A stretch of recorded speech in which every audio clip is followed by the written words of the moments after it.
ஆண்டவர் ஸ்தோத்திரம். தேவன் நாளே வார்த்தை பகிர்ந்து கொள்ள தேவன் கொடுத்த வாய்ப்புக்காக தேவனை நன்றி செலுத்துகிறேன்.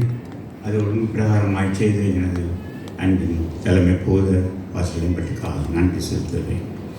அருமையானவர்களே, தேவன் கொடுத்த இந்த நாளுக்காய் நன்றி செலுத்துகிறோம். தேவ பிரசனம் உங்கள் மத்தியில் இருக்கிறது. அந்த நிச்சயத்தோடு நாங்கள் இந்த வார்த்தையில் கலந்து போவோம். நாங்கள் கண்களை மூடி ஜெபம் பண்ணுவோம். ஆண்டவரே, இந்த வேலைக்காய் நன்றி செலுத்துகிறேன் சுவாமி. தேவனே, இதோ இதயத்தின் தியானமும் தேவன் எங்கள் வாயின் வார்த்தைகளும் எங்கள் ஒவ்வொருவருடைய தியானமும் தேவனே வழிநடத்தப்பட வேண்டுமாய் ஆவியானவரே நாங்கள் உங்களிடத்தில் ஒப்புக் கொடுக்கிறோம் சுவாமி. நாங்கள் மனுஷர், ஆனால் மனுஷன் மேற்கொண்ட அன்பின் நிமித்தமாய் மட்டாய் எங்களை ஆசீர்வதித்த நாளை அளித்த தெய்வமே சுவாமி. அது வார்த்தையின் மூலம் உங்கள் ஒவ்வொருவரையும் தொற்றல வருமாய் நாம இயேசு கிறிஸ்துவின் நாமத்திலேயே நான் வேண்டிக்கிறேன் நல்ல தேவனே. ஆமேன், ஆமேன், ஆமேன். அருமையானவர்களே, இந்த நாளிலே தேவன் வார்த்தையை வைத்ததை ஜெபத்தோடு உங்கள் சமூகத்திலே பகிர்ந்து கொள்ள தேவன் தாமே மேலும் மேலும் ஆசீர்வதிப்பாராக. நீங்கள் யாவரும் ஏப்ரல் மாதம் 1ஆம் தேதி இந்த ஆராதனையிலே பங்கு பெற்றிருப்பீர்களே. தேவன் தனது தாசன் மூலம் டாக்டர் வீரசன் மூலம் தேவன் தனது வார்த்தைகளை சொன்னார். நீங்கள் வார்த்தைகள் என்ன செய்தியை மறந்துக்கக்கூடும், ஆனால் அந்த தாசனை மறக்கக்கூடாது. கடந்த மாதம் நான் சிக்கன் குனியாவினாலே மயங்கி விழுந்து அங்கே மயக்கம் தெளிந்து விழுந்த வேளையிலே என் அருமையான அந்த ஊழியக்காரன் அருகாமல் இருந்தார். தேவன் எங்களுக்கு அந்த ஊழியத்துக்கும் அருமையாக இந்த சகோதரன் மூலமாய் பல ஆவியில் மாத்திரமல்ல சரீரங்களும் குணப்படுத்த தேவன் அங்கே பாய்த்ததற்காய் நன்றி. God bless you doctor. God bless you. அவர் சொன்ன மெசேஜ் என்னவென்றால், தொடக்கத்திலே கலாத்தியர் 4ஆம் அதிகாரம் 5ஆம் வசனத்திலே சொன்னார், காலம் நிறைவேறின போது ஸ்திரீயிடத்தில் பிறந்தவரும் நியாய பிரமாணத்துக்கு கீழானவருமாகிய தம்முடைய குமாரனை தேவன் அனுப்பினார் என்று சொல்லி, காலம் நிறைவேறின போது அவர் அருமையாக இந்த காலம் நிறைவேறினதை பற்றி அங்கே விவரித்து சொன்னார். நீங்கள் வேறுமானால் அவர் யூடியூப்பில் இருப்பார், கேட்கலாம் நான் நினைக்கிறேன். ஆனால் அவர் சொன்னது காலம் நிறைவேறின போது. அப்போது அவர் விளங்கப்படுத்தின சில காரியங்கள் 400 ஆண்டுகள் ஏன் எடுத்தது, அந்த ஆண்டுகளுக்குள்ளே ரோம ராஜ்யத்தை ஸ்தாபிக்கப்பட வேண்டிய நிச்சயம் ஒன்று இருந்தது. காரணம், ரோம ராஜ்யத்தினால்தான் மனுஷருக்கு தண்டனை முதலாவதாக சிலுவை மரண தண்டனை கொடுக்கப்பட்டது. இவை எல்லாம் ஒழுங்குபடுத்தி அந்த காலம் நிறைவேறின போது அங்கே தேவன் அங்கே காரியத்தை செய்ய ஆரம்பித்தார். அதை தொடர்ந்து நாங்கள் பார்த்தோம். அங்கே குட் ஃப்ரைடே, அவங்க உயிர்த்தெழுந்த ஞாயிற்றுக்கிழமை எப்படி நாங்கள் ஆராதிப்போம், அப்படி செய்வோம் என்று காரியங்கள் வழியாக விளங்கப்படுத்தினார். அது பொழுது காலம் நிறைவேறின பொழுது. ஆனால் இன்று நாங்கள் பார்க்கிறோம், ஆண்டவராகிய இயேசு கிறிஸ்து சிலுவைக்கு போவதற்கு முன்னரே இன்னும் ஒரு காலத்தை குறித்து கூறியிருக்கிறார்.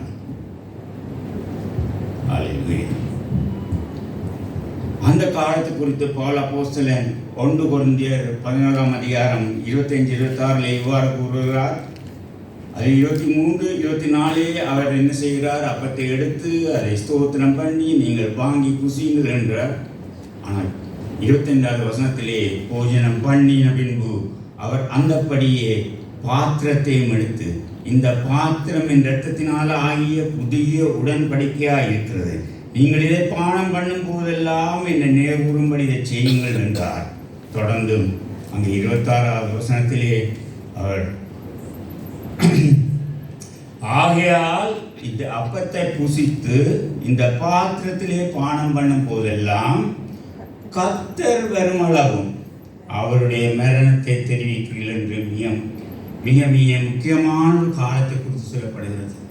கர்த்தர் வருமளவும் என்ற ஒரு காலத்தை ஆண்டவர் குறித்திருந்தார். கர்த்தர் வரும் காலத்தை குறித்து கூறும்போது அதிலே தொடர்ந்து சொன்னது 2 முக்கியமான காரியங்களில் கவனம் செலுத்தப்பட கட்டளையிட்டார். ஒன்று மத்தேயு 24:42 நாங்கள் பார்க்கும் பொழுது, உங்கள் ஆண்டவரே இந்த நாளிகையிலே வருவார் என்று நீங்கள் அறியாதிருக்கிறபடினாலே விழித்திருங்கள். அடுத்ததாக மத்தேயு 24:44 சொல்லும் பொழுது, நீங்கள் நினையாத நாளிகையிலே மனுஷகுமாரன் வருவார், ஆதலால் நீங்களும் ஆயத்தமாயிருங்கள். 2 முக்கிய காரியத்தில் நீங்கள் விழித்திருங்கள், ஆயத்தமாயிருங்கள். அதோடு அவர் கூட விளங்கப்படுத்துவதற்கு உலக பிரகாரமான ஒரு சம்பவத்தை நடக்கும் காரியத்தை பற்றி வச்சு அங்கே ஒரு உதாரணத்தை கூறினார். அதாவது 5 புத்தியுள்ள பெண்கள், நீங்கள் இந்த பகுதியை தெரிந்தபடியான அந்த பகுதியை எடுத்து நாங்கள் விளைவிக்க விளங்கு. ஆனால் அதில் சொல்லப்பட்ட காரியம் 5 புத்தியுள்ள பெண்கள் 5 புத்தி இல்லாத பெண்கள் மூலம் மணவாளன் வருகையை எதிர்பார்த்தார்கள். 5 புத்தியுள்ள பெண்களும் 5 புத்தி இல்லாத பெண்கள் மூலமும் மணவாளன் வருகையை எதிர்பார்த்தார்கள். ஆனால் அங்கே ஒரு காரியம் நடக்கிறது. அங்கே மத்திய 25:5 சொல்லப்படுகிறது, மணவாளன் வர தாமதித்த போது எல்லாரும் நித்திர மயக்கமடைந்து தூங்கிவிட்டார்கள். அவர் எல்லாரும் தூங்கிவிடவில்லை, எல்லாரும் நித்திர மயக்கமடைந்து தூங்கிவிட்டார்கள். அருமையானவர்களே, நாங்கள் யாவரும் விசேஷமாய் விசுவாசிகளாய் எதிர்பார்த்து கொண்டிருக்கிற காலம் என்ன? இயேசுவின் வருகை. இயேசு கிறிஸ்துவின் சீஷர்கள் கூட இந்த காலத்தை குறித்து ஆண்டவரை கேட்டபோது அவர் பலவிதமான அடையாளங்களை குறித்து கூறி ஒருவனும் வஞ்சியாதபடி எச்சரிக்கை செய்தார்.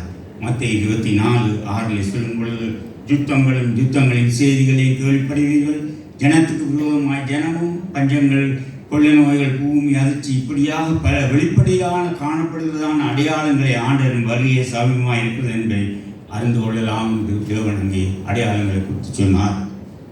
தற்போது நடைபெறும் யுத்தங்கள் ஆய்வுகள் பார்க்கும்போது ஆண்டவரின் வருகை மிகவும் சமீபம் என்று நாங்கள் சம்பாதித்து கொண்டிருந்த பொழுது எனக்கு மிகவும் நெருங்கிய சகோதரி என் சிஸ்டர்லோ அவருக்கு ஒரு நாள் திருவாண்ணா ஆண்டவர் வரமாட்டார். ஏன் அப்படி சொல்கிறேன் என்று நான் கேட்டபோது அவர் சொன்ன காரியம் எனது அம்மாவுக்கு 92 வயது போன மாதம் மறைத்து விட்டால். அம்மாவும் இதே கதையை தான் சொல்லி கொண்டிருந்தா. அவர் ஃபாதர், அந்த கிராண்ட் ஃபாதர் எல்லாரும் கூட்டி சொல்லிக்கொண்டு வந்த காரியம் இதுதான். ஆனால் விண்ணப்பம் 60க்கு மேலாகிறது. ஆனால் வேதமாக அங்கே அவர் இன்னும் வரவில்லை, அவர் வர மாட்டார் என்று சொன்னார்.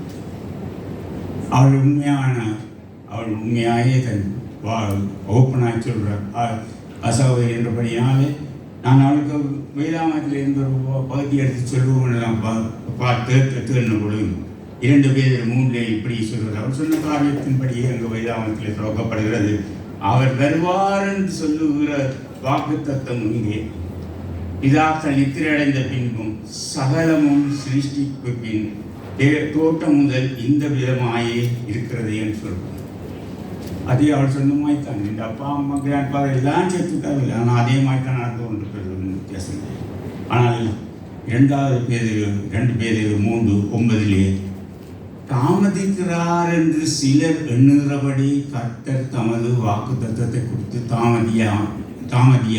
தாமதமாயிராமல் ஒருவரும் கெட்டு போகாமல் எல்லாரும் மனம் திரும்ப வேண்டும் என்று விரும்பி நம்மே நீடிய பொறுமை உள்ளவராயிருக்கிறார். இந்த பகுதியை தியானிக்கும் போது ஆவியான ஒரு காரியத்தை எனக்கு உணர்த்தினார். இந்த அடையாளங்கள் குறித்து நாங்கள் பார்த்து சம்பவங்கள் யாவையும் வெளிப்படையானது காணக்கூடியதாக இருக்கு. யுத்தங்கள் போர்கள் தான். ஆனால் விசுவாசிகளாய் நாம் இயேசு கிறிஸ்துவின் வருகையை எதிர்பார்த்து கொண்டிருக்கிறோம். அதுதான் என்னுடைய நம்பிக்கை. இயேசு கிறிஸ்துவின் வருகிறார். அந்த நான் வந்து அழைக்கிட்டாலும் எங்களுக்குள்ளே ஒரு பெரிதான குறைபாட்டை ஆவியானவர் உணர்த்தினார். ஆமர்மையானவர்களே, இது நான் யாருக்கு சொல்லவோ இல்லை, எனக்கு ஆவியானவர்கள் என்னத்தை உணர்த்தினாரோ அதை நான் உங்கள் மத்தியிலே நான் பயந்து கொள்ளும் பொழுது அது உங்களுக்கு ஆசீர்வாதமாக இருக்கும் விரும்புகிறேன். எனது தேவன் தனது வார்த்தையை கொடுக்கும் பொழுது வார்த்தையினால் என்னை ஆபோசிக்கிற தேவனாக இருக்கிறார். ஆகையாங்கே நாங்கள் பார்க்குறோம் திரும்பவும் அந்த மத்தேயு 25:5 மணவாளன் வர தாமதித்த போது அவர் எல்லாரும் நித்திரை மயக்கம் அடைந்து, அதாவது the bridegroom was a long time in coming and they all became drowsy and fell asleep. They all become drowsy. இதுதான் விசுவாசி இப்படியான நித்திரை மயக்கத்தை குறித்து வேதாகமத்தில் பழைய ஏற்பாட்டில் புதிய ஏற்பாட்டில் கண்டனப்படுத்தி இருக்கிறது. இது என்ன இந்த நித்திரை மயக்கம்? கடுமையாக கண்டிக்கப்பட்டிருக்கு. இந்த மயக்க நிலையில் இருப்பவர்களை குறித்து உங்களுக்கு ஐயோ என்று சொல்லப்பட்டது வேதாகமத்திலே. இந்த மயக்க நிலையில் இருப்பவர்களை குறித்து நிர்விசாரமாய் இருக்கிறீர்கள்.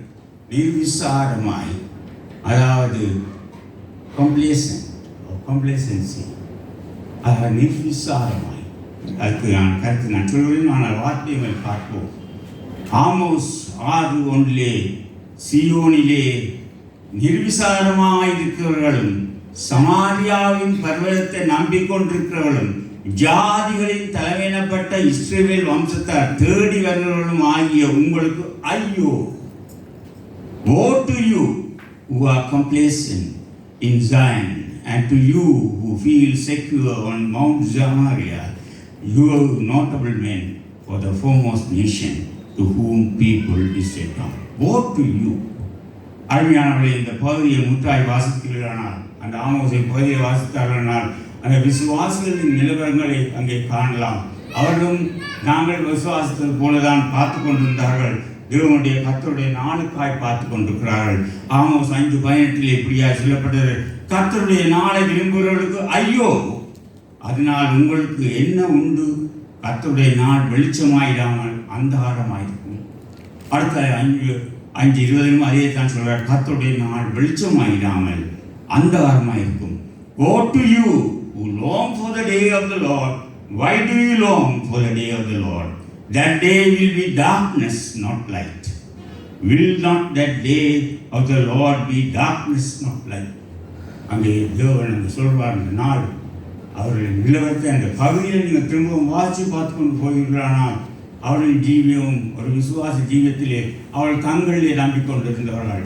அங்கே வெளிச்சத்திலே இருக்கிற பொழுது தங்கள் காரியங்கள் தங்கள் வசதி வாய்ப்புகளை செய்து கொண்டிருக்கிறார்கள். ஆனால் அடுத்ததாக காரியங்கள் என்னென்ன பகுதியை பார்க்கலாம். அதாவது செப்பனியா 1:12 அக்காலத்திலே நான் எருசலேமுக்கு விளக்கு கொளுத்தி சோதித்து வண்டல் மேல் குழம்பி இருக்கிறவர்களுக்கும் கர்த்தர் நன்மை செய்வதும் இல்லை தீமை செய்வதும் இல்லை என்று தங்கள் இதயத்திலே சொல்லுகிறவர்களுமான மனுஷரை தண்டிப்பேன். அக்காலத்தில் நான் எருசலேமுக்கு விளக்கை கொளுத்தி சோதித்து வண்டல் போல குழம்பி இருக்கிறவர்களுக்கும் கர்த்தர் நன்மை செய்வதும் இல்லை தீமை செய்வதும் இல்லை என்று தங்கள் இதயத்திலே சொல்லுகிறவர்களுமான மனுஷரை தண்டிப்பேன். At the time I will search Jerusalem with lamp and punish who are complacent, who are like wine left on his dregs, who think the Lord will do nothing either good or bad. ஒரு நிலவரத்து வரும் ஆண்டவர் நாளில் நீ என்ன காரியம் எல்லாம் புரியாய்க்கொண்டு வரும் பொழுது அங்கே அவர் சொல்கிற காரியம் அதுதான் நிர்விசாரம், கம்ப்ளேசன். அது பயங்கரமான காரியம். எதற்கு போட்டிருக்கிறார்? அங்கே வண்டல் என்றால் அந்த வாயிலே கடைசியை மண்டி இருக்கிறதான் வண்டு. நாங்கள் பார்ப்போம் உங்கள் ஊரில் இருந்தால் கல் மண்டி. அதை மண்டினால் அந்த மண்டி அதில் எந்த விதமான யோசனம் இல்லாமல் அது எப்படி நான் நோட்டை வாசிப்பேன். Wine left undisturbed in its vessel, not poured or wrapped off, or when their original characteristics, both good and bad, remain unchanged. அங்கே எந்த விதமான மாற்றங்களே அதை குடிப்பவர்களுக்கு அங்கே வாந்தி பண்ணுவார். அதுதான் ஆண்டவராக இயேசு கிறிஸ்து தனது வார்த்தையிலே வெளிப்பட அங்கே சொன்ன காரியம். உன் கிரிகளை அறிந்திருக்கிறேன், நீ குளிரும் அல்ல அனலும் அல்ல, நீ குளிரும் அல்ல அனலும் அல்ல, நீ குளிராவதாவது அனலாவதாவது இருந்தால் நலமாயிருக்கும். இப்படி நீ குளிருமின்றி அனலுமின்றி வெறுப்பாய் இருக்கிறபடினால் உன்னை என் வாய் நின்று வாங்கி போடுவேன். So because you are neither hot nor cold, I am about to spit you out of my mouth. ஆண்டவரே, வலுவாக இந்த காரியத்தை சொல்ல காரியம். அதாவது அருமையானவர்களே, என்ன செடியும் என்ன மண்டியை போடுங்கிற ஜீவம் வந்திருக்கிறது. அங்கே இது திராட்சரசத்தின் வண்டல் அல்லது நம் நாட்டில் கிடைக்கும் கல் மண்டியைத்தான் நான் சொன்னது போல ஒரு நிசாரமான நிலை, ஒரு வாந்தி எடுத்த நிலை. நிசாரமான நிலை ஒரு அலட்சியமானது. நிசாரம் பொழுது ஒரு அலட்சியமான நிலை. ஏனோ தானோ என்ற ஜீவி எந்தவித ஊக்கமும் இன்றி தன்னைத்தானே ஏற்றிக்கொண்டு சொந்த நம்பிக்கையிலே ஆறுதல்படுறது complacent. People who are complacent, a dangerous state of self-satisfied stagnation, indifferent, lacking motivation, lack of lethargic attitude. வேண்டாவிருப்பான ஜீவித்தை நாங்கள் வந்திருக்கிறோம். Much like a wine that has become stagnant, loses its potency due to undisturbed. நித்திர மயக்கம் அல்லது நிர்விசாரமானது மிகவும் அபாயமான நிலவரம். ஆவி வாழ்க்கையிலே விழுதல், அபாயமான நிலவரம், அசதியாக இருத்தல், ஏனோ தானோ ஜீவி. இந்த விசாரத்தின் எதிர்மறைவான இதுக்கு எதிர்மறைவான காரியம் என்ன? கம்ப்ளேசன்ட், கண்டென்ட்மெண்ட், மனரம்யம். நாங்கள் மனரம்யத்தையும் கம்ப்ளேசன்ட்டையும் நாங்கள் மகிழ்ச்சிகள் மிக்ஸ் பண்ணுவாங்க. எல்லாம் ஆண்டனுக்கு ஆசை வைத்திருக்கிறார், எல்லாம் ஆண்டால் கொடுக்கப்பட்டிருக்கிறது என்று கண்டென்ட்மெண்ட்க்கு அங்கே பவுலப்போஸ்தலன் சொல்லிட்ட காட்சியை நாங்கள் பார்ப்போம். தேவன் ஒரு விசுவாசிக்கு கொடுத்த ஸ்தானமோ அல்லது வாழ்வோ அதில் முழு திருப்தி அடைதல், ஒரு சமாதானம் நிறைந்த வாழ்வு, அது தேவனை முற்றாக நம்பி அந்த நம்பிக்கையிலே வேறொன்று ஜீவிக்கிறதா. பொருள்மண்டங்களால் கேட்கிறதா ஆறுதல் இல்லை. அது எங்களை கொண்டு போய் அந்த நிர்சாரமாக இருக்கும். ஆனால் என்ன கஷ்டத்திலும் வேதனையும் நாங்களை சொல்கிறோம். contentment is being satisfied where God has placed you, or a state of peace and satisfaction rooted in trust in God. கடவுளே நம்பிக்கை வைத்து வரும்பொழுது அதுதான் மனநம்பியம். நாங்கள் மனநம்பியத்தையும் சில வேளையிலே இந்த நிர்சாரத்தையும் ஒன்றாய் கலந்து ஆண்டு நிலவாய் ஆசிரியத்திற்கார் எல்லாத்தையும் செய்தாரும் சொல்லி நாங்கள் இருக்கிறோம். அது ஒரு இருக்கும் வாழ்வு அல்ல. Again, contentment is not simply about being satisfied with what you have, but about finding joy and peace in God's provision and purpose.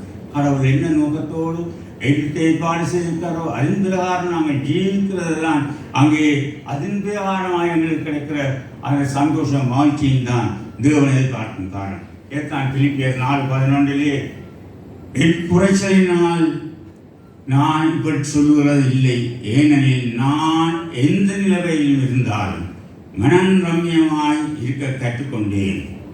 தாழ்ந்திருக்கவும் எனக்கு தெரியும், வாழ்ந்திருக்கவும் எனக்கு தெரியும், எவ்விடத்திலும் எல்லாவற்றிலும் திருப்தியாயிருக்கவும் பட்டினியாயிருக்கவும் பரிபூர்ணமடையவும் குறைவுபடவும் போதிக்கப்பட்டேன். போதிக்கப்பட்டேன். எப்பொழுது? எல்லா இடத்திலும் திருப்தியாக இருக்கவும் பட்டினியாக இருக்கவும் பரிபூர்ணமடையவும் குறைவுபடவும் போதிக்கப்பட்டேன். For I have learned to be content whatever circumstances. அதுதான் மனரம்யமான வாழ்க்கை. I have learned the secret of being content in any and every situation, whether well-fed or hungry, whether living in plenty or in want. I can do everything through Him who gives me strength. இதுதான் கண்டது. அங்கே அவன் சொல்கிற காரியம், நான் எல்லாவற்றையும் என் ஆண்டவர் கூறாக கிறிஸ்து கூறாக நான் செய்ய ஆயுதமாக இருக்கிறேன். ஆனால் பாருங்கள், நாங்கள்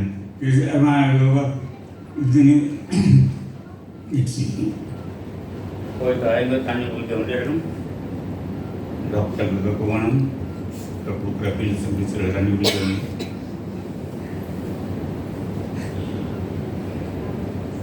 சாரி,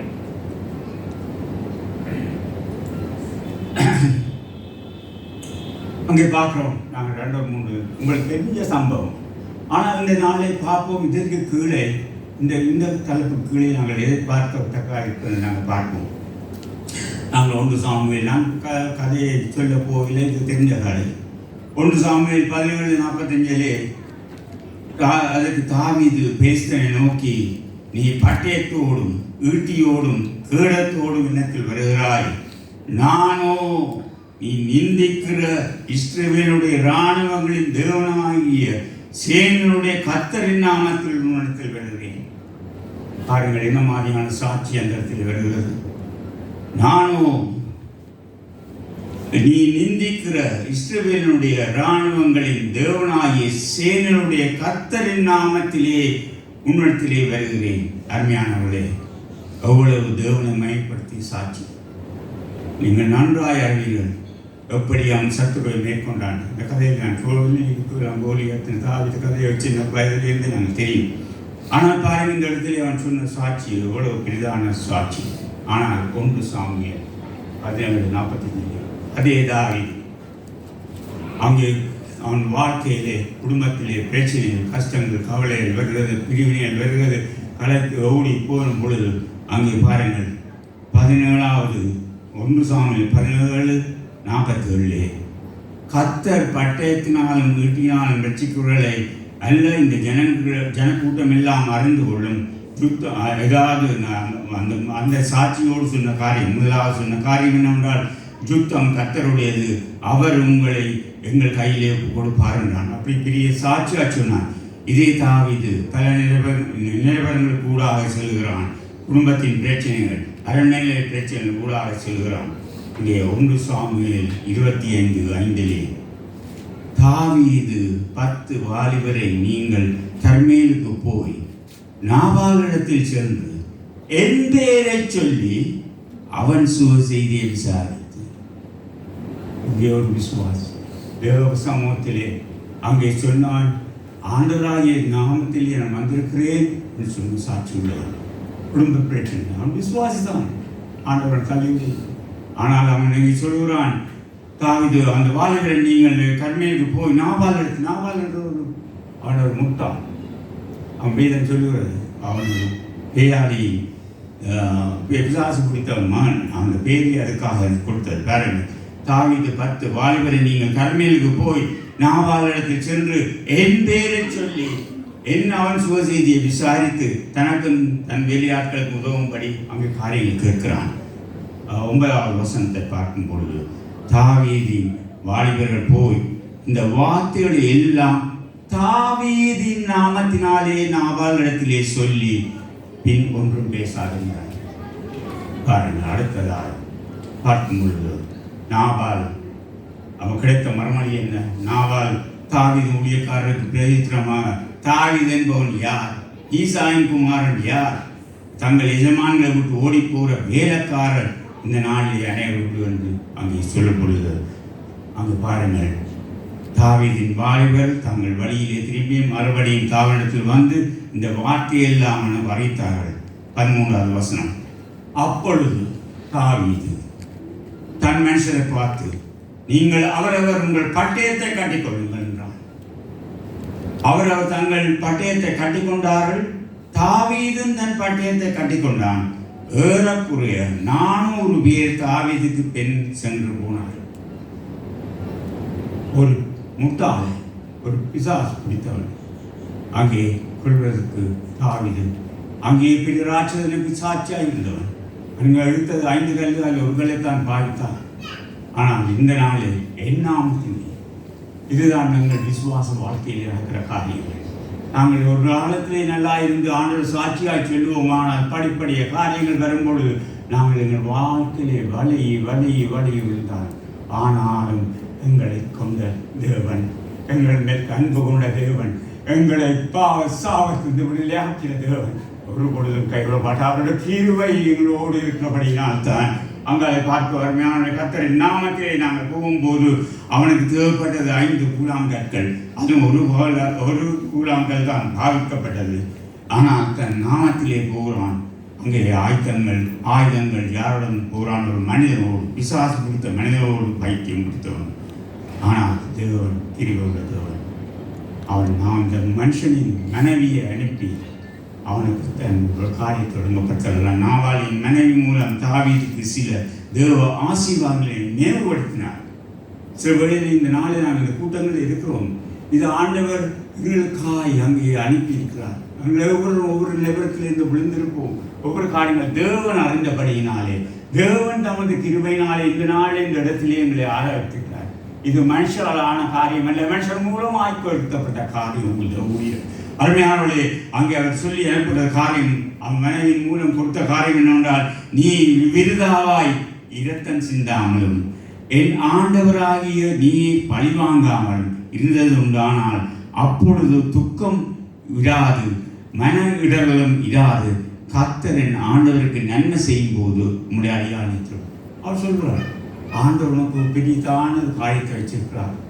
நீ ஏன் இப்படி வாய்க்காய் செய்கிறதுனால நீ என்ன செய்ய போகிறாய்? உனக்கு ஆண்டவர் கொடுப்பது கட்டாயம் நிறைவாக இருக்கும். ஆனால் உங்கள் விதத்திலே ஒரு துக்கத்தோடும் வேதனையோடும் மனசாட்சியத்தோடான ஒரு வாழ்க்கையை கொண்டு போக போகிறாய் என்று சொன்ன பொழுது அவன் அப்பொழுது உணர்ந்தான். அநேக வேளையிலே வார்த்தைகள் வரும்பொழுது நாங்கள் கேட்போம், ஆனால் அதை உணர வேண்டும். உணர்ந்த பொழுது அங்கே நடக்கிறது 1 சாமுவேல் 25:32 அப்பொழுது தாவீது அபிகாலை நோக்கி, உன்னை இன்றைய தினம் என்னை சந்திக்க அனுப்பின இஸ்ரவேலின் தேவனாய கர்த்தருக்கு ஸ்தோத்திரம். அருமையானவர்கள், இந்த வார்த்தையில் நான் கேட்கும் பொழுது ஏதோ கதையை கேட்கின்றவர்களாக இல்லை. தேவன் இந்த வார்த்தையில் இந்த நாள் எங்கள் ஒவ்வொருவருக்கும் எனக்கு கொடுத்தார். தேவன் அநேக காரியங்களை என் வாழ்க்கையிலே காட்டினார். ஆகவே தான் நான் அந்த வேலையிலே திடமாய் நான் உங்களோட பயந்து கொள்ள இருக்கிறேன். எங்கள் சோதரன் நம்ம குடும்பத்தினர் நாங்கள் இதில் ஏதோ பெரியதான போதரோ அதோ இது என்று இல்லை. ஆண்டவர் பேசிக்கொண்டே இருப்பார். ஆனபடியால் இந்த காரியத்தில் நாங்கள் மேலும் பார்ப்போம். அவங்க அருமையானவர்களை இன்றும் நாம் தேவ வார்த்தையினாலே ஒவ்வொருவரையும் தேவ ஆவியான தேற்றுகிறார். மேலும் நிர்விசாரமான நிலை, அதாவது நிர்விசாரமான இந்த கம்ப்ளேஷன் என்ற இடம் என்னவாய் சொல்லப்போனால் அது என்ன செய்கிறது? ஒரு இடத்தை விட்டு போகும்படி கூறும்போது அந்த இடத்தில் அமர்ந்து கொள்வது. தேவன் சில ஊழியர் சொல்வார், இந்த இடத்தை விட்டு நீ போ. ஆனால் இல்லை, complacency is setting for the place where God is telling you to leave. பாருங்க, அதே மனுஷன் தாவீது அங்கே 2 சாமுவேல் 10:18 பார்க்கிறோம். சீரியர் இஸ்ரவேலுக்கு முன்பாக முறிந்து ஓடினார்கள். தாவீது சீரியரில் 700 பேர் இரத வீரரையும் 40,000 குதிரை வீரரையும் கொன்று அவருடைய படைத்தலைவனாகிய சோபாவை சாகும்படி வெட்டி போட்டான். பாருங்கள், இங்கே என்ன செய்கிறான்? ஒரு மனுஷன் தாவீது சீரியரில் 700 இரத வீரரை 40,000 குதிரை வீரரை கொன்று அவருடைய படைத்தலைவனாய் சோபாயும் சாகும்படி வெட்டி போட்டான். அப்பொழுது ஆதிசேரரை சேவிக்கிற சகல ராஜாக்களும் தாங்கள் இஸ்ரவேலுக்கு முன்பாக முறியடிக்கப்பட்டதை கண்டு இஸ்ரவேலோடு சமாதானம் பண்ணி அவளை சேவித்தார்கள். அங்கு பெருத்தான காரியத்தை அவன் செய்கிறான். ஆனால் 2 சாமுவேல் 11 அடுத்த அங்கு சொல்லப்படுறது மறு வருஷம், அதாவது முதல் வருஷத்திலே இப்படியாய் ஆண்டவர் மூலமாய் காரியங்கள் செய்து அங்கு தனது ஜாதிக்கு அங்கு விடுதலை கொடுத்தார். அடுத்த வருஷம் மறு வருஷம் ராஜாக்கள் யுத்தத்திற்கு புறப்படும் காலம் வந்தபோது தாவீது யோவாவையும் அவனுடைய கூட தன் சேவகரையும் இஸ்ரவேல் அனைத்தையும் அம்மான் புத்திரரையும் அழிக்கவும் ரஃபாய் முற்றுகை போடவும் அனுப்பினான். தாவீதோ எருசலேமிலே இருந்து விட்டான். தாவீதோ ராஜாக்கள் போண்டிய காரியம். ஆனால் தாவீது அங்கே அநேகமாக விசுவாசிகள் மத்தியிலே வர்ற காரியம், ஒரு பரிசுத்தான காரியங்கள், அற்புதங்கள், அடையாளங்கள் செய்து அங்கே உற்சாகத்தோடு வருவார்கள். ஆனால் அடுத்த நிமிஷம் அங்கே ஒரு காரியம் வந்த உடனே இது எல்லாம் என்ன என்று நிமிஷம் அதுதான் திருமயக்கம். பார்க்கிறோம். அதாவது ராஜாக்கள் யுத்தத்திற்கு புறப்படும் காலம் வந்தபோது தாவீதோ எருசலேமிலே இருந்து விட்டான். இதுவே நிர்விசாரத்தின் நிலைமை. நீங்கள் யாவரும் வந்தபடி அங்கே பெரிதான பாவத்திலே விழுந்தார். ஆனால் அப்படி தங்கியிருந்தபடினாலே அங்கே பாக்ஷிபாவோடு அங்கே ஒரு பெண்ணோடு ஆசை உண்டு. அவளை அங்கே விசாரம் செய்து அவளை கணவனை அங்கே திட்டமிட்டு கொலை செய்து கடலான பாவத்துக்குள் விழுந்தார். ஆனால் தேவனுடைய மட்டத்தை கிருபை, அதே தேவன்கள் மத்தியிலே ஜீவிக்கிற தேவனாக இருக்கிறார். இந்த வேளையில் இவங்களோடு கூட இருந்தவர்களை வழிநடத்த தேவனாக இருக்கிறார். அவன் தேவன் மட்டத்தை கிருபை அவனை திரும்பவும் தன் சமூகத்தில் இணைத்துக் கொள்ள கிரியை செய்தார். அங்கேயே அவன் சத்துரு சேவையிலே கை தட்டி அங்கே பெருசாய் கொண்டாடி இருப்பான். மனுஷனை விழுத்தி விட்டேன் என்று. ஆனால் தேவன் அங்கு விளையாட்டு பார்க்க தேவன் இல்லை. தேவன் எங்களை கொண்ட அன்பின் நீத்து அவர் தகப்பன் பிள்ளையை பார்க்கிறது போல அவர் பார்க்கிறார். அங்கே பார்த்து என்ன சொல்கிறார்? அருமையானுடைய அதே அன்புடைய தேவன் நமது ஆவியானவரை உம்மத்திலே இன்று அனுப்பி எங்களையும் திரும்பவும் தன் சமூகத்திலே வாங்கித்தார். ஆகதான் இந்த ஆராதனை இந்த இடத்துல இருக்கிறது. ஆராதனை நாங்கள் ஏதோ வந்து கூடி கையை தட்டி பாடுறது அல்ல. நாங்கள் பாட்ட ஒவ்வொரு பாடலும் நாங்கள் 70 வயதுக்கு மேலாக இந்த பாட்டை கேட்கும் பொழுது சந்தோஷம், சமாதானம், எத்தனான உற்சாகமான தேவன் எங்களை இப்படியாக வழிநடத்தி வருகிறார் என்று பார்ப்போம். ஆனால் காரணம் அவன் பாவம் உணர்த்தப்பட்ட போது, இதுதான் வாழ்க்கையில் தேவையானது. பாவம் உணர்த்தப்பட்ட போது அவன் பாவம் கதறினான். இதற்கு எப்படி கதறினான்? அவனுடைய ஜெபம் இருக்கிறது. என் மீறுதல்கள் நீங்க என்னை சுத்திகரியும். என் மீறுதலை நான் அறிந்திருக்கிறேன். அநேக வழியிலே நாங்கள் எங்கள் மீறுதலை அறியாமல் மற்றவர்கள் மீறுதலை அறிந்திருக்கிறோம். நிறைவார் இவர்கள் இப்படியா இருக்கிறார், அப்படியா இருக்கிறார். ஆனால் என் மீறுதலை நான் அறிந்திருக்கிறேன். என் பாவம் அப்பொழுதும் எனக்கு முன்பாக இருக்கிறது. உமது இரட்சணியத்தின் சந்தோஷத்தை திரும்பவும் எனக்கு தாரும். ஒரு காலத்திலே நாங்கள் ஆண்டவரை ஏற்று பாவங்கள் மன்னிப்பு எடுத்துக் பொழுது எங்கள் உள்ளத்தில் ஆழத்திலே சமாதானம், ஒரு சந்தோஷம், ஒரு விடுதலை இருந்தது. அதுதான் ரட்சிப்பின் சந்தோஷமானது. அதை இழந்த வேளையிலே தான் அவனுக்கு விளங்குகிறது. நான் இவ்வளவு தூரம் நான் போயிருக்கிறேன். ஆனால் அழுகிறான், உமது இரட்சணியத்தின் சந்தோஷத்தை திரும்பவும் எனக்கு தந்து உற்சாகமான ஆவியை தாங்கும்படி செய்யும். ஆம், உங்கள் இதயங்களில் மனச்சமாதானமற்றவர்களாய் சோர்ந்து போயிருப்பீர்கள். ஆனால் இதோ தேவனை நோக்கி. ஆகவேதான் நான் திரும்பவும் இந்த வார்த்தையில் சொல்லும் பொழுதும் காரியங்கள் சொல்லும் பொழுதும் நாங்கள் ஏதோ பழைய கதைகளை கேட்டுக்கிட்டு போகிறவர்களாக இல்லை. இது தேவனுக்கு ஒவ்வொருவருக்கும் கொடுக்குற தருணம். இந்த வாழ்க்கையிலே இந்த நாளில் நாங்கள் இதை யோசிச்ச பொழுது அநேக காரியங்கள் தேவன் வழங்கப்படுத்துகிறார். நீ எதுவும் மாறி அங்கே காரியங்கள் செய்யணும். அதே வேளையிலே நான் ஆண்டவரே இந்த நாளை நான் போய் நான் இந்த காரியத்தை செய்வான்னு சொல்லி ஆண்டவரை கேட்டேன். ஆண்டவர் கிருபையினாலே உங்களை ஆண்டவர் இந்த நாளை வழிநடத்துவார். இதுதான் தேவன் எங்குமே கொண்டு எதிர்பார்க்கும் சாட்சி வாழ்வு. அதாவது அடுத்த பார்க்கிறோம், இந்த கம்ப்ளேஷன் என்றது பயங்கரமான ஒரு விசுவாசத்துக்கு வந்தார்கள் பயங்கரமான காரியம்.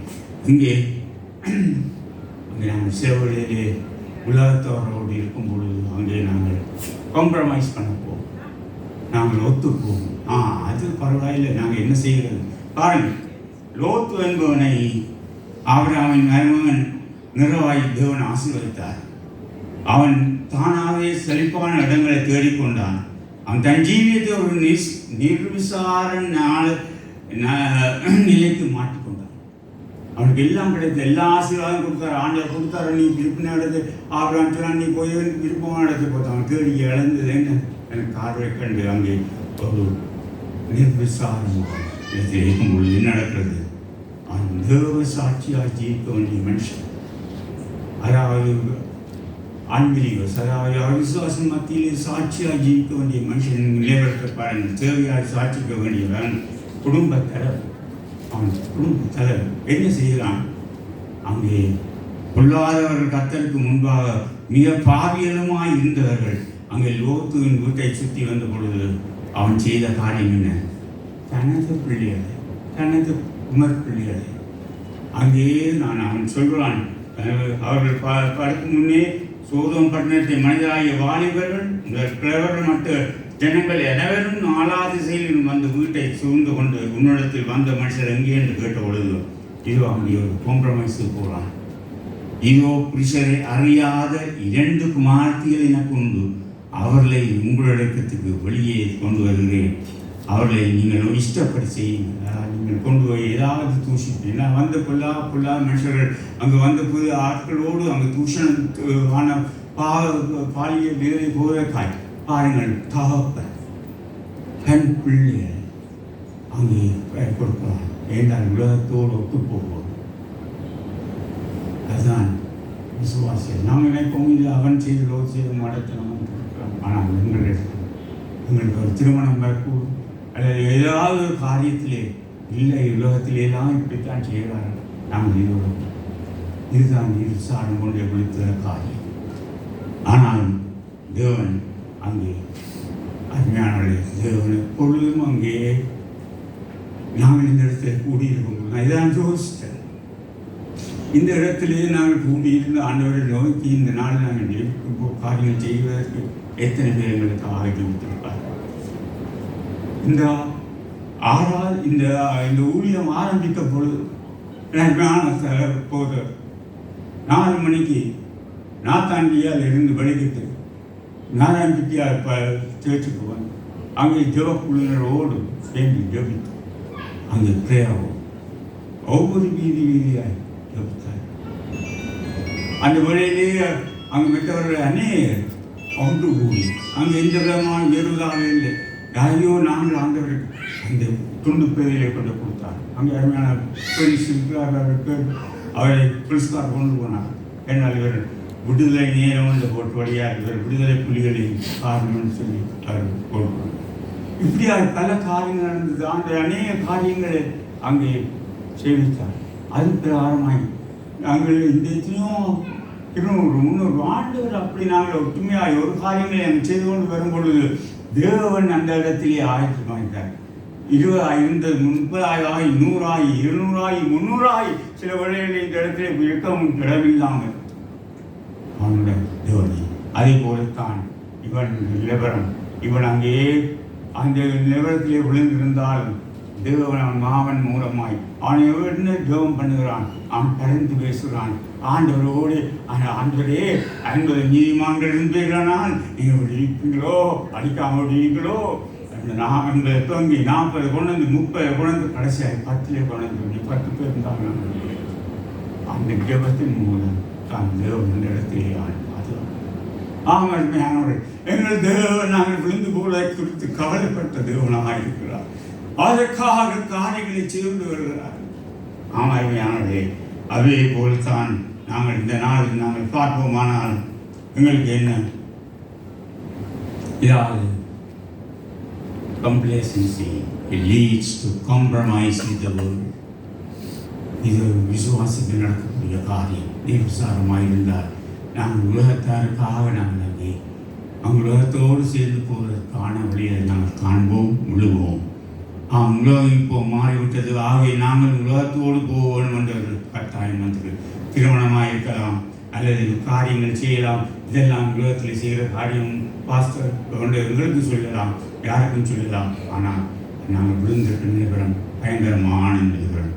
அப்பொழுது அவன் ஆண்டவருக்கு கோபம் வந்து பராதபடி நான் பார்த்தோம். அவர் எப்படியாய் அங்கே சொன்னான்.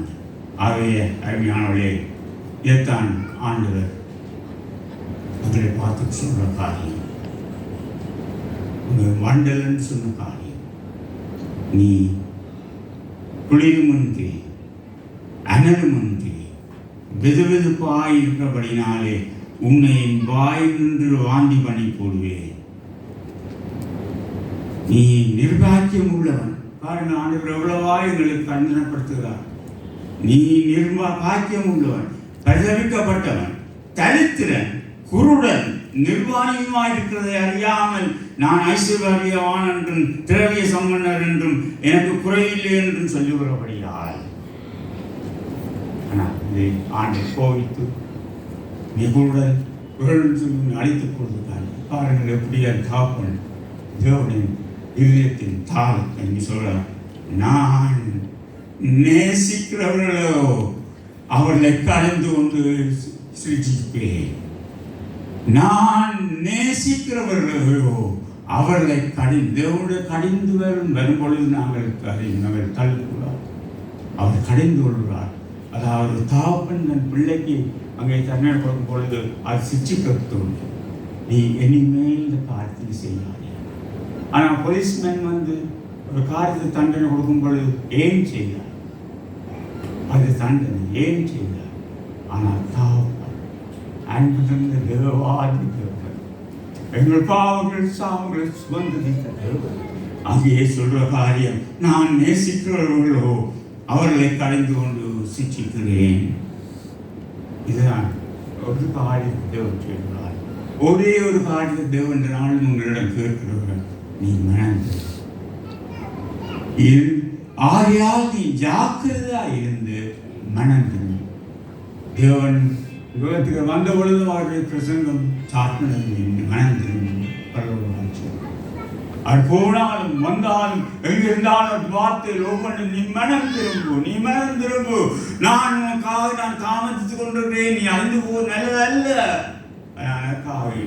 ஆகவேதான் தம்பி இந்த நாளிலே நாங்கள் யூதா வசனத்திலே ஒரு காரியத்தை ஆண்டவர் சொல்லுகிறார். அதே பகுதியை நீங்கள் திரும்ப இந்த காரியத்தை வைத்துக்கொண்டு நீங்கள் வாசிக்கும் பொழுது, இதோ வாசற்படியில் இருந்து தட்டுகிறேன், ஒருவனின் சத்தத்தை கேட்டு கதவை திறந்தால் அவனிடத்தில் நான் பிரவேசித்து அவனோடு போஜனம் பண்ணுவேன், அவனும் என்னோடு போஜனம் பண்ணுவான். நீங்களும் நாங்களும் யாரும் போஜனம் பண்ண வாஞ்சியா இருக்கிறோம் என்று நாங்கள் பார்க்கிறோம். இந்த நாளில் நான் தேவனோடு போஜனம் பண்ண வாஞ்சியா இருக்கிறேனா அல்லது என்ன காரியத்தை யாரோடு பார்த்தேன்? இந்த வாசற்படியிலே நின்று தட்டுகிறேன் என்ற காரியம் பயங்கரமான ஒரு ஆசீர்வாதமான நிறைந்தது வாசற்படி.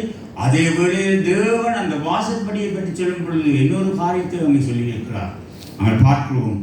அங்கே முதலாவது பார்ப்போம், 3:13 உங்கள் ஒருவனாலும் பாவத்தின் வஞ்சனையினாலே கடினப்பட்டு போகாதபடிக்கு இன்று எனப்படும் நாள்தோறும் ஒருவருக்கு ஒருவர் புத்தி சொல்லுங்கள். அருமையானவர்களே, நாங்கள் இந்த இடத்திலே தேவ வார்த்தையை வைத்து பயந்து கொள்கிற காரணம் அங்கே எங்களுக்கு கொடுக்கப்பட்ட கட்டளையாக இருக்கிறது.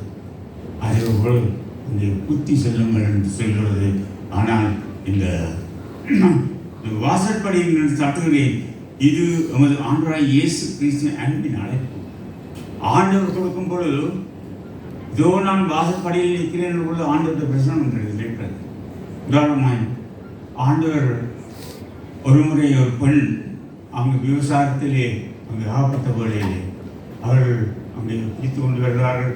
அங்கே வாலிபர் கிழவர்கள் எல்லாரும் பிடித்து கல்களோடு வந்த வேளையிலே அவர்கள் அங்கு மதத்தலைவரிடம் போயிருந்தார்கள் என்றால் அன்றைக்கு பெரிதான ஒரு பள்ளியாயிருக்கிறது. அத்தனை பேரையும் மதத்தலைவனையும் முதற்கல்ல இருந்து கொண்டிருப்பான். ஆனால் அருமையானவர்களே, தேவ சமூகத்திலே அங்கே வந்த பொழுது அந்த இடத்திலே பெரிதான ஒரு விடுதலை. அந்த அங்கே ஒருவரையும் கண்டிக்கவும் இல்லை. ஒரே பார்த்து சொன்னார், நீ பாவம் செய்யாவிட்டார் மக்கள் நான் மனம் திரும்பினபடினால் அந்த அளவு ஜனங்களும் அந்த இடத்திலே காக்கப்பட்டார்கள். அதுக்கு மேலாக அந்த பாவை ஸ்திரிக்கு ஒரு வாழ்வு கிடைத்தது, மன்னிப்பு கிடைத்தது. அது தேவனுடைய அழைப்பிலே தேவ சமூகத்திலே அந்த வாசற்படியே நிற்கிறார்கள் உணர்ந்து நாங்கள் காரியங்கள் செய்யும் பொழுது எங்களுக்கு விடுதலை உண்டு. ஆனால் அந்த வாசற்படியை பற்றி தேவன் இன்னொரு காரியத்தை சொன்னார்.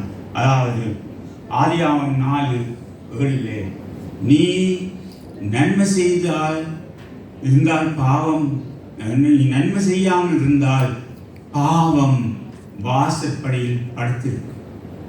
அதாவது முதலாவது போல காய் ஆண்டு சொல்ற, நீ தேவ சமூகத்தில் வந்து நீ அங்கே ஆயத்தப்படுத்தி காரியங்கள் செய்யாமல் போகிறாய், அங்கே பாவம் வாசற்படியில் இருக்கும். அது உன்னை பின்னால் பிடித்து உன்னை அழைக்கும். அங்கே பார்த்தோம் கொலை நடக்கிறது, முதலாவது கொலை வருஷம். ஆம் அருமையானவர்களே, எத்தனை ஆண்டு சொல்கிறார், நமக்கு பாவம் இல்லை என்போமானால் நம்மை நாமே வஞ்சிக்கிறோம். நம்முடைய பாவங்களை நாம் அறிந்துவிட்டால் பாவங்களை மன்னித்து எல்லா அநியாயத்தை நீக்கி நம்மை சுத்திகரிப்பதற்கு அவர் உண்மை நீதி உள்ளவராக இருக்கிறார். அவர்களே, நான் ஒரு வார்த்தையை மாத்திரம் சொல்லி நாங்கள் பார்க்கிறோம். தேவன் இந்த இடத்திலே இந்த வார்த்தையில் இந்த நாளை கொடுத்ததன் முக்கிய காரணம் தேவன் எங்கள் மேல் கொண்ட அருமையான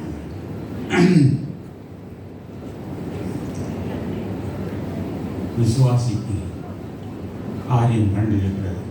வாழ்க்கையில் தேவன் கொடுத்த காரியம் உண்டு. நாம் எதுவரைக்கும் தேறி இருக்கிறோமோ அது முதல் ஒரே ஒழுங்காக நடந்து அதாவது only let us live up to what we have already attained. தேவனை போஷிப்பித்திருக்கிறார், தேவனுடைய வார்த்தை அறிந்திருக்கிறோம்.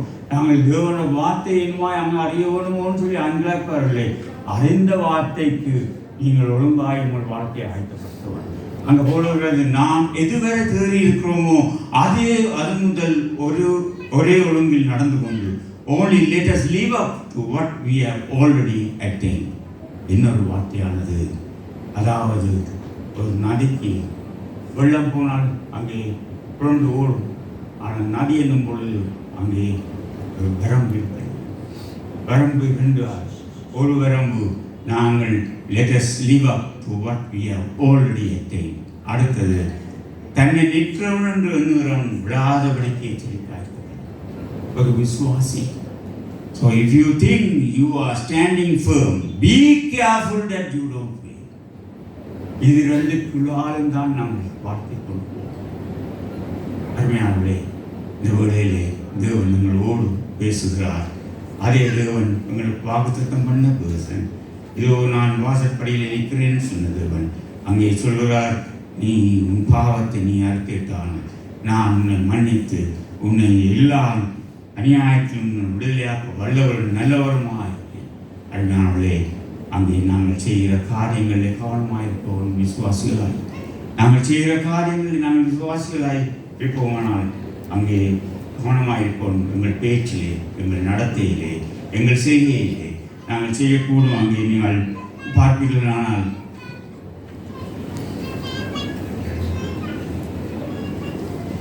கொஞ்சம் கஷ்டம்.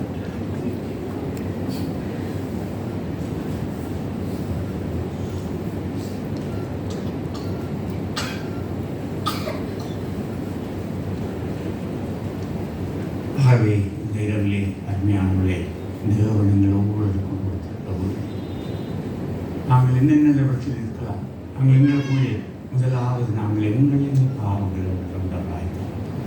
அநேக வேளையில் நாங்கள் அநேக பாவங்கள் ஆண்டவரே இந்த நாளில் உங்களுக்கு தேவனுடைய வார்த்தைகள் கேட்கிறதா இருந்தால் இந்த நிபுணத்துக்கு விழுகிறது வேலை பேசாது காரியம். நாங்கள் காலத்தில் எல்லாம் இருக்கும் பொழுது எல்லாம் நாங்கள் விசுவாசிகளாய் வந்து தேவனுடைய பாவனை பெற்று அந்த சமாதானத்தை பெற்றவுடனே எவ்வளோ உற்சாகத்தோடு எவ்வளோ ஆர்வத்தோடு காரியங்கள் செய்தோம். அங்கே இங்கு எல்லாம் ஓடி திரிந்தோம். ஆனால் காலங்கள் போகும், நேரங்கள் போகும். நான் என்னால் ஏமானது நான் செய்து போவேன். ஏனோ தான் இது தேவன் நீமற்ற காரியம். ஆனால் தேவனுடைய மற்ற கிருபையினாலே தேவனங்களை ஒவ்வொன்றாய் வழி நடத்தி கொண்டு வருகிறார். ஆகவே எபேசியர் 5:6 பார்க்கணும், ஒரு விசுவாசியின் வாழ்க்கை அப்படியா இருக்கும். நாம் சிவலையில் எல்லாவற்றையும் விளையாட்டாக எடுத்துக்கொண்டு போகும். எபேசியர் 5:4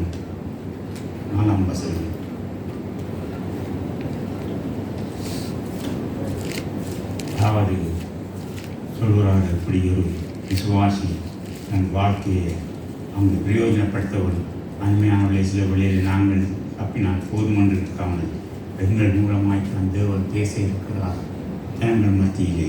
அங்கே விஷயம் 4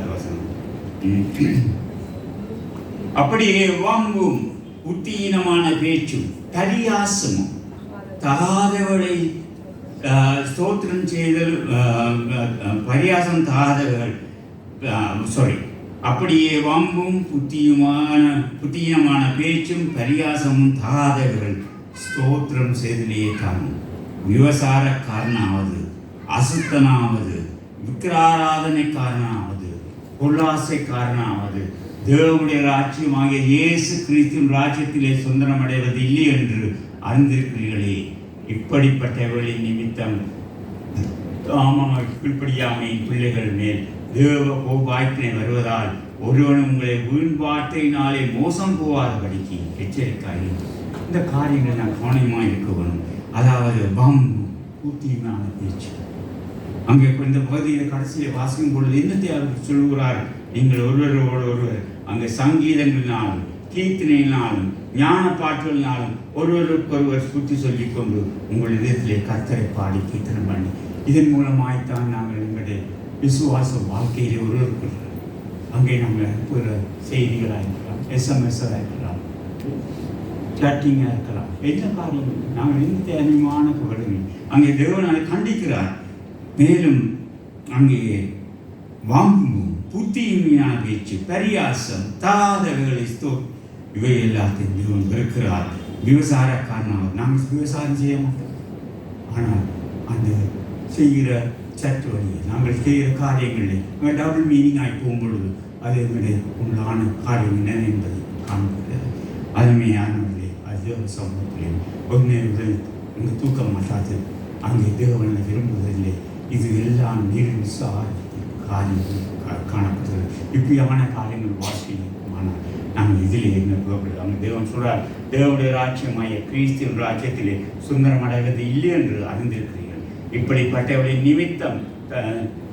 நிமித்தமாக கீழ்ப்படியாமை பிள்ளைகள் மேல் தேவ கோபாய்க்கின வருவதால் ஒருவனும் உங்களை வீண் வார்த்தையினாலே மோசம் போகாதபடிக்கு எச்சரிக்கையாய். நம்முடைய இது வந்து வார்த்தை நாங்கள் இந்த வேளையிலே ஒவ்வொரு இதயத்திற்கு வாழ்க்கை சுவாமி இந்த நாளிலே உமது வாழ்க்கை ஒரு மனுஷன் காரியம் இல்லை. என் தேவன் இந்த வார்த்தை நான் சொல்லும்போது என்னைய காரியங்களின் வாழ்க்கையில் அவங்களோட பேச்சுக்கள் நாங்கள் செய்கிற காரியங்களே ஏதோ தானோன்றாங்க ஜீவிக்கும் சொல்லி போடுவோம். அவங்க கண்ணும் உங்கள் இதயத்தை ஆராயும் அருமான போது உங்களை யோகத்தில் திரும்பவும் வழிநடத்துவாரே ஆகாது.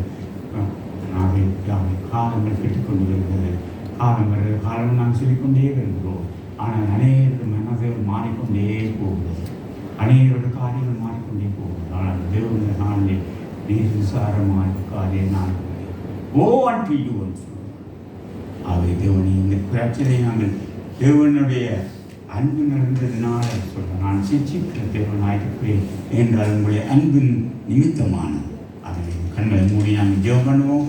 அந்த பாஸ்டர் வழியாக்குவார். அவர் எழுந்திருப்போம். கர்த்தருடைய வார்த்தைக்காக நன்றி.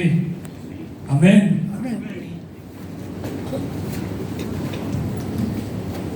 இந்த நேரத்தில் நாங்கள் எல்லாரும் ஒன்று சேர்ந்து ஆண்டவரை துதிக்க போகிறோம். ஆமென். இந்த பில்டிங் அசையணும். ஆமென். நாங்கள் யாவரும் எல்லாம் ஒன்று சேர்ந்து கரங்களை தட்டி சந்தோஷமாக ஆண்டவரை துதித்து பாடி அதன் பிறகு நாங்கள் வீட்டுக்கு போக போகிறோம். எத்தனை பேர் ரெடியா இருக்கிறீங்க? ஆமென். ஆமென்.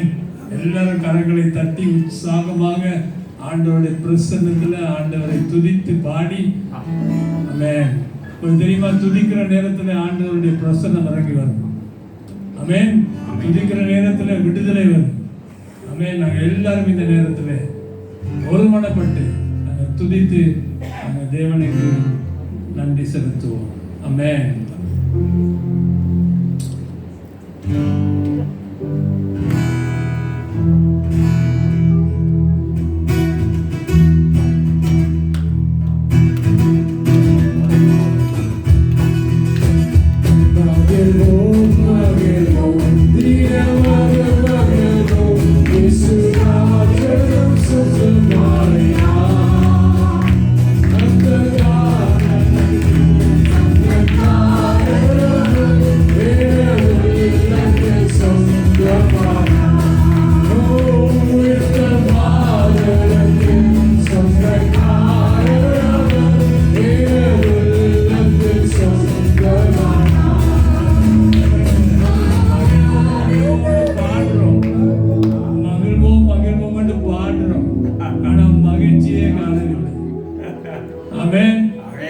எல்லாரும் இன்னைக்கு பல்லு திட்டு தானே வந்தீங்க. எல்லாம் பல்லெல்லாம் காட்டி சந்தோஷமாக சத்தமாக, ரைட்டா? நீங்க சத்தமாக பாடப்படுறதா எல்லா பாரங்கள் எல்லாம் வெளியே போகும். ஆமென். ரைட், திரும்பி இருக்கா? மகிழ்வோ மகிழ்வோ மகிழ்வோ இயேசுனா ஜெயம் சுகமாயினா இந்த பாலகன் சஜனாரே ஏகலென் சோதமானா இந்த பாலகன் சஜனாரே ஏகலென் சோதமானா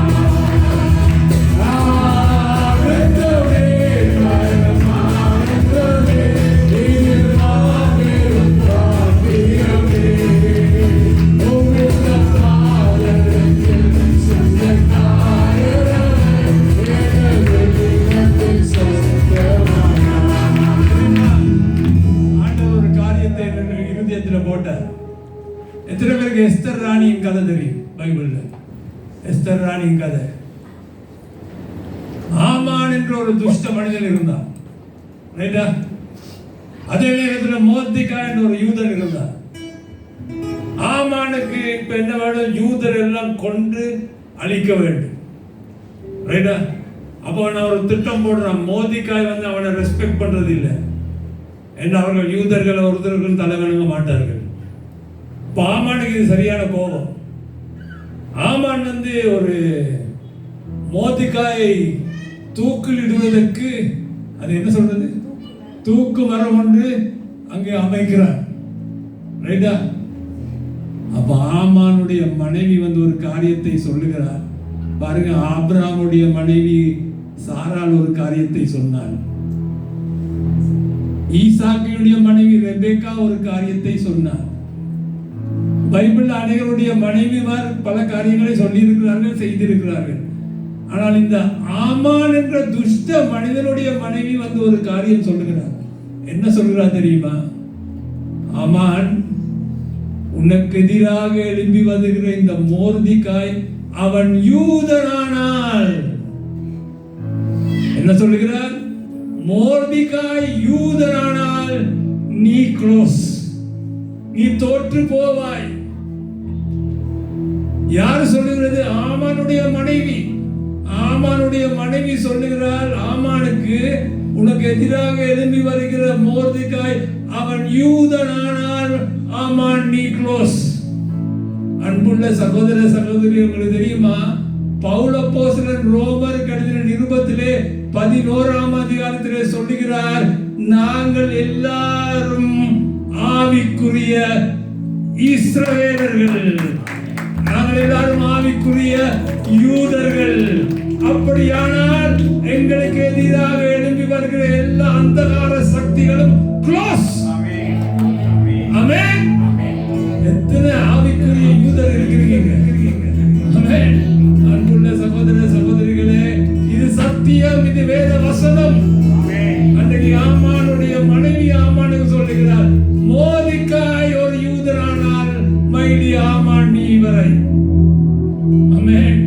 இன்னைக்கு சொல்லுங்க, நான் ஒரு யூதன், ஒரு ஆவிக்குரிய யூதன். எனக்கு எதிராக ஒரு பட்டயமும் எனக்கு எதிராக வர முடியாது. ஆமென். சத்துருவினால் ஒன்றும் செய்ய முடியாது. இந்த பிரச்சனைகள், இந்த சோதனைகள் ஒன்றும் என்னை தோல்வி அடைக்க முடியாது. ஆமென். ஏனென்றால் நான் ஆவிக்குரிய யூதன். ஆண்டவராய் இயேசு கிறிஸ்து என்னை எடுத்து அவருடைய குடும்பத்திலே என்னை சேர்த்து வைத்திருக்கிறார். இப்ப பாடுவோமா சந்தோஷமா? ஆமென். எல்லாரும் கரங்களை தட்டி ஆனந்தமே ஆனந்தமே இது நாளும் காத்திரமே இந்த பாதத்தில் சொந்தக்காரவன் எங்கள் உள்ளத்தில் சொந்தமானா இந்த பாதத்தில் சொந்தக்காரவன் எங்கள் உள்ளத்தில் சொந்தமானா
நான் அவன்கிட்ட போய் கேட்டேன், பிசாசு அலைக்கழிச்சு கொண்டிருந்தது.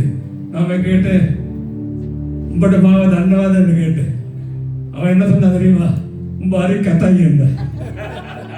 அல்லேலூயா. பிசாசுக்கு எங்களை பார்க்கும் பொழுது நாங்க அசிங்கம். ஆமென். ஆனால் அன்புள்ள சகோதர சகோதரிகளே, நாங்க எல்லாம் சிங்கம். ஆமென். யூத ராஜ சிங்கம் தான் என்னுடைய அப்பா. அல்லேலூயா. யூத ராஜ சிங்கம் என்னுடைய அப்பா. ஆனபடியா நான் ஒரு சிங்க குட்டி. ஆமென். எல்லாரும் சந்தோஷமா பாடுவோம். சந்தோஷம் பொங்குது, சந்தோஷம் பொங்குது, சந்தோஷம் பொங்குது. அல்லேலூயா. இயேசுவின் சந்தோஷம் பொங்குது, சந்தோஷம் பொங்குது, சந்தோஷம் பொங்குது, சந்தோஷம் பொங்குது, சந்தோஷம் பொங்குது. அல்லேலூயா. இயேசுவின் சந்தோஷம் பொங்குது.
கூட்டத்தை முடிவுக்கு கொண்டு வர போகிறார்.